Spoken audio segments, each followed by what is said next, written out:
কি চাষাবাদ করলে ভালো হয়, যে জমিটা যদি নিতে পারি। এই কৃষি সেক্টরটা মূলত কিন্তু অনেক পরিশ্রমের। এই জায়গায় সম্পূর্ণ মাটি করে কাটা ফেলাইছিল, কাটার পরে এখন বালু দিয়া ভরছে। তো এখন যেহেতু বালু দিয়া ভরছে, এই জমিটা কিন্তু একবারে অনাবাদি পড়ে রয়েছে। মানে কোন ঘাস বালুতে বেশি বেশি দিন টিকে, বালুতে জীবিত থাকে, বালুতে হয়, ফলন ভালো হয়, যদি আপনাদের কারো জানা থাকে অবশ্যই কমেন্ট বক্স খোলা আছে, কমেন্ট বক্সে কমেন্ট করে দিব। তো আজকে দেবো গরু ঘরের ভিতরটা। কালকে তো গরুর গোসল করাইলাম আর কি। আসসালামু আলাইকুম প্রিয় দর্শক, আশা করি আপনারা সকলে ভালো আছেন। আজকেও আমি সকাল সকাল ঘুম থেকে উঠে চলে গেলাম মাঠে ঘাস কাটার জন্য। তো আসলাম এই যে আমাদের জমির ওই পাশে যে আমরা আর কি একটা জমি আছে, ওই জায়গায় আমরা ভুট্টা লাগাইছিলাম, ওইটা একটু দেখে নিলাম। ওই জায়গার ভুট্টা লোকজন নিয়ে যায় রাতের অন্ধকারে বা দিনের বেলা, আমরা যখন না দেখি তখন নিয়ে যায়, ভুট্টাগুলি নিয়ে যায় কাইটা বা সিরিয়া নিয়ে যায় মানুষে।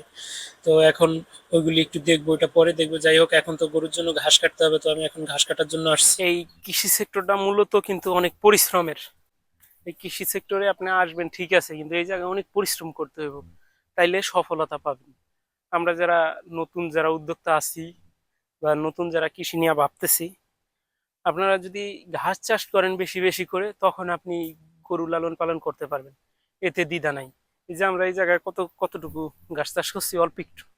অল্প একটু ঘাস চাষ করার পরেও এই পাশে আর একটা জমি আছে, ওইটাও চাষাবাদ করছি। ওই পাশে আর একটা জমি আছে, ওই পাশেও চাষাবাদ করছি, কিন্তু ওই পাশে ওইরকম ঘাস হয় নাই।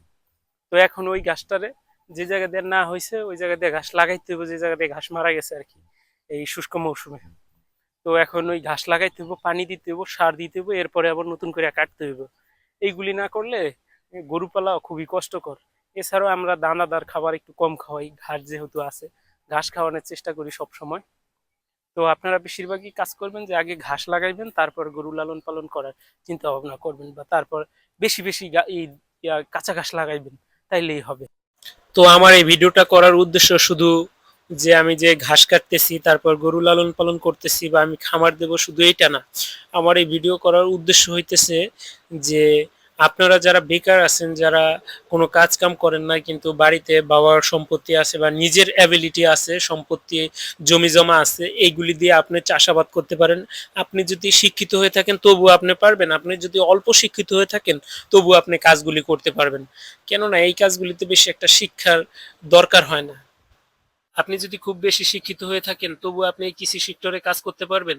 আপনি যদি অল্প শিক্ষিত হয়ে থাকেন তবু আপনি এই কৃষি সেক্টরে কাজ করতে পারবেন। কৃষি সেক্টরটা এরকম একটা সেক্টর, এই জায়গা থেকে লাভবান হওয়ার সম্ভাবনা বেশি। এর মাঝে আমি এক ভাইয়ের কথা শুনেছিলাম যে সে বলছে যে কৃষি সেক্টরে নাকি কোনো লস নাই, লস বলে কোনো কথা নাই। আসলে এই কথাটা শুনে আমার এত ভালো লাগছে, কিন্তু আমি তো এর আগে যে দোকানদারি করতাম ওইরকম ভাবে আমি চিন্তা করি নাই। তো এখন আমার এই যে ঘাসগুলি কাটা শেষ, এখন আমি বাসায় নিয়ে যাব, আস্তে আস্তে করে বাসায় নিয়ে যাবো। আমাদের বাসা বেশি একটা দূরে না, অল্প এই খুবই কাছে। তো এই জন্য বেশি একটা আমাদের মাথায় করে বোঝা বইতে হয় না। আর যদি একটু দূরে হইতো তখন আমরা পরিবহনের ব্যবস্থা করে থাকতাম।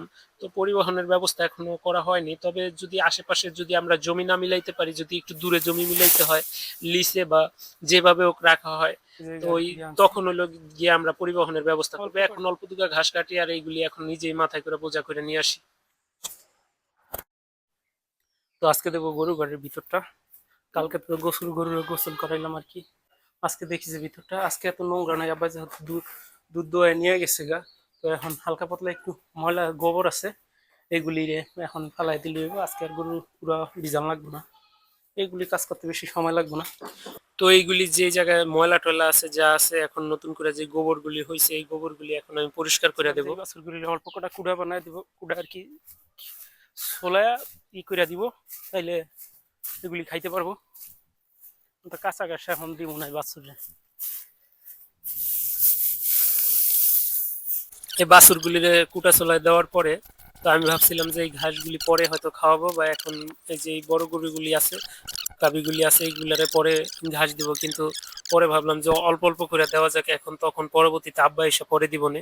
এখন আমি চলে যাব যে আরেকটা জমিতে, যে জায়গায় আমরা দল লাগাইছিলাম। তো এই যে এই দলগুলি এখনো ছোট ছোট, তো এই বিষয়ে এখন দেখবো যে কি হয়, এই দলগুলি কিভাবে পরিচর্যা করলে ভালো হবে। ক্যামেরাটা করে দেখাইতেছি। এই যে এই জমির পাশেই কিন্তু একটা জমি আছে, এই জায়গায় সম্পূর্ণ মাটি করে কাটা ফেলাইছিল, কাটার পরে এখন বালু দিয়া ভরছে। তো এখন যেহেতু বালু দিয়া ভরছে, এই জমিটা কিন্তু একবারে অনাবাদি পড়ে রয়েছে, মানে এই জায়গায় কিছুই চাষাবাদ করে না। যেহেতু চাষাবাদ করে না, আমি তাদের সাথে কথা বলবো, হয়তো আজকেই বলবো। আমি 3-4 দিন যাবত চিন্তা ভাবনা করছি আমি তাদের সাথে কথা বলবো। এই দল মানে এই জমিতে বালু জমিতে কি ঘাস হয়, বেশিরভাগ কি ঘাস চাষাবাদ করে, এটাই আমি আজকে একটু খোঁজার চেষ্টা করব। খোঁজার চেষ্টা করেই আমি তাদের কাছে যাব। যদি দেখি যে খুঁজে পাই যে বালু জমিতে কি ঘাস হয়, তাইলে আমি তাদের সাথে কথা বলবো। কথা বলার পর এই জমিটা চাইবো তাদের কাছ থেকে, লিচে হোক বা যেভাবেই হোক, যে তাদের কাছ থেকে চাইবো। যদি হয় তাইলে তো আলহামদুলিল্লাহ। তো এই জমিটার কথা তাদের সাথে আলোচনা করে দেখবো যে কি বলে তারা। এই জমিটা যদি নিতে পারি, কি চাষাবাদ করলে ভালো হয়, যে জমিটা যদি নিতে পারি তো কি চাষাবাদ করলে ভালো হয়, মানে কোন ঘাস বালুতে বেশি বেশি দিন টিকে, বালুতে জীবিত থাকে, বালুতে হয়, ফলন ভালো হয়। যদি আপনাদের কারো জানা থাকে, অবশ্যই কমেন্ট বক্স খোলা আছে, কমেন্ট বক্সে কমেন্ট করে দিবেন। এই বিষয়টা আমাকে একটু বলবেন, তাহলে আমার জন্য সবচেয়ে ভালো হবে যে এই জমিটা আমি কি কি ঘাস চাষ করতে পারি।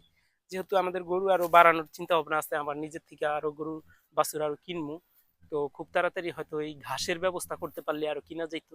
তো আশা করি আপনারা সবাই সাপোর্ট করে পাশে থাকবেন, এরকম ভিডিও আরো কন্টিনিউ দিতে থাকবো। আপনারা সবাই যারা ইউটিউব থেকে দেখতেছেন, তারা চ্যানেলটাকে সাবস্ক্রাইব করে লাইক কমেন্ট করে পাশে থাকবেন। আর যারা পাশাপাশি ফেসবুক থেকে দেখতেছেন, তারা আইডিটাকে ফলো দিয়ে, যারা নতুন তারা আইডিটাকে ফলো দিয়ে লাইক কমেন্ট শেয়ার করে সব সময়ের জন্য পাশে থাকবেন।